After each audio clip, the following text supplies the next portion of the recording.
Assalamu alaikum jama julɓe wonɓe sivude fode a Image Diallo eɗen suti ka fewndi kon ka leydi meɗen en yii o audio waɗaɗo ɗo min nayi ko hankin o waɗa à travers kankadi ko nani o sage ɓen kankan ko yewti kon fi tun kut ka kut ko mamadi ko ma o laamo ma ɗum watta goɗɗo mo faala yo laamu no wawata gasude hande kadi ko peuple de Guinée on dowa immago choise hande kadi lanɗo mo depuis ko inna en heɓi indépendance en heɓali lanɗo kelluɗo ko wallito en ɓeno comparade Alassane Ouattara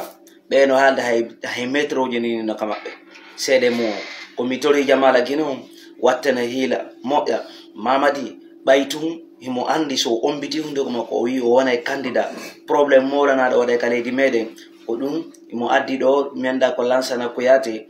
fiyo on ɗon wonanmo hande kadi candidat 5 ans o laamo lendi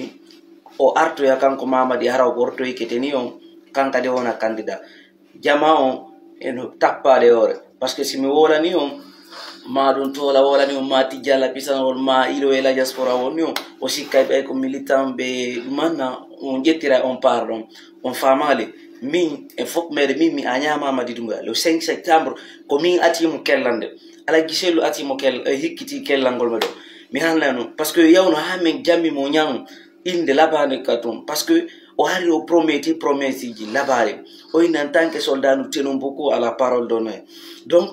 wakkilo ɗen accen hande kadi samakala lanni ka leydi meɗen so yi ɗe otoje ɗe wona yaltinede Mamadi no waɗirali ɗum ɗo fi kanko présentagol candidat mbeɗe felliti o mbitata hunduko makko no gasa o fewta e jama wayna wona e candidat kono mbeɗe felliti o présenta e goɗɗo o ariraɗo organise go élection ji ɗin ɗumanna wonɓe moɓe non puusude ko fulɓe ɓen wonɓe ɓen ka gouvernement wonmo puusude monsieur Bawouri no wondi sukaɓe ɓen seeɗaɓe ka axe andinde ɓe fanno l'emprase monsieur Bawouri ɓayi ha wuli tawi wawi Mamadi daari o daari moƴƴa o ini si tawi o yittiɗo monsieur Bawouri yadora e sukaɓe o yadora e sukaɓe ka axe donc ko ɗum waɗi monsieur Bawouri o accimo ɗon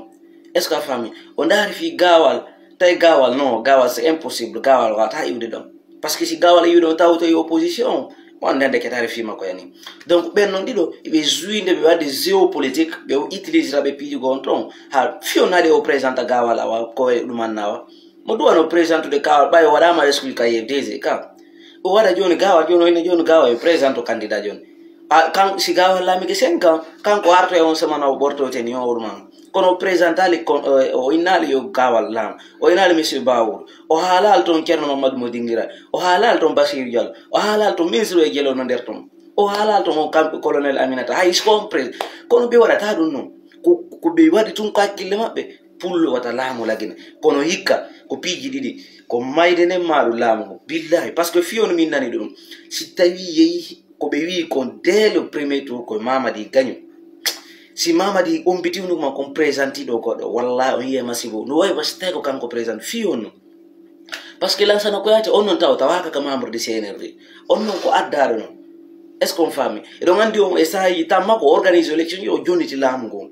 joni noon oɗo si tawi on histoire makko mo wannoɗo histoire mo sa yande ɓe nangirali mon histoire mo o par ce que o organise élection o jonti duwaɗo joni noon hikka si tawi ɓe présente imo ɗo si ñande ɓe fuɗɗi unoyade wallahi ɓe fof ɓe nangi par ce que hande kadi a moƴƴini ka début a ari haɗo a bonni ko ɗum mi mari komi hanla si ɗum noon feƴƴi wattane yila moƴƴa ɓay tum ɓe inni alternative on goto o ala sina Mamadi ɓe inni candidat ju CNRD ko Mamadi maɗum womo ɓe addi ɗo en yeehi masibon yika par ce que dès le premier tour ko ɓe wi kon ko ma ɓe gagne ta ko ɗum ɗi recensement ji noon ɗi wonno yide ɗo ko billahi ko muskila mon ko géopolitique ɓe on joude ɗon ni ɗi recensement ji min mi recense ta ko hande mi minata hay goɗɗo yaw recense ɗum noon si ɗum filankine yo ittankine mi sokka juuɗe ɗum noon wallahi mi wulata kadi ko caméra mi fewte muɗum mi ara mi recense ta ko minata hay e goto e recense kono kadi minata goto kadi wata recense mi jokka yaaja si ɗum no yaltini laggine yagal o yaltinam si ɗum no haɗiɗam vote yo haɗam vote kono wallahi ɓeɓe wonno yiide ɗi recensement ji ɗo si yeehi ha petit ɓe tappama premier tour tawi ɓe Mamadi gagnaki ko ɗi ɓe ƴettoyta be l'emprasa si tawi on hoolaki en fiɗɗodire kadi mi yewtike on ɗum no hande a très bientôt fode e Image ɓawi ɗo yimɓe buni recense on sikki ɗo programme ɗin ko resansogol ton on famali yo allah ko en balle cellal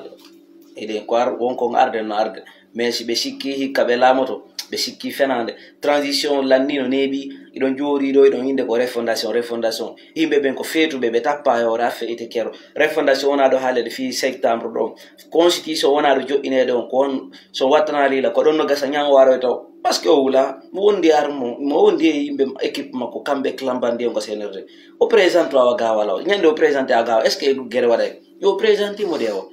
ka on sey ko hoolere o tawa e gawal no feeti ɓuɗum o présente gawalawa au moins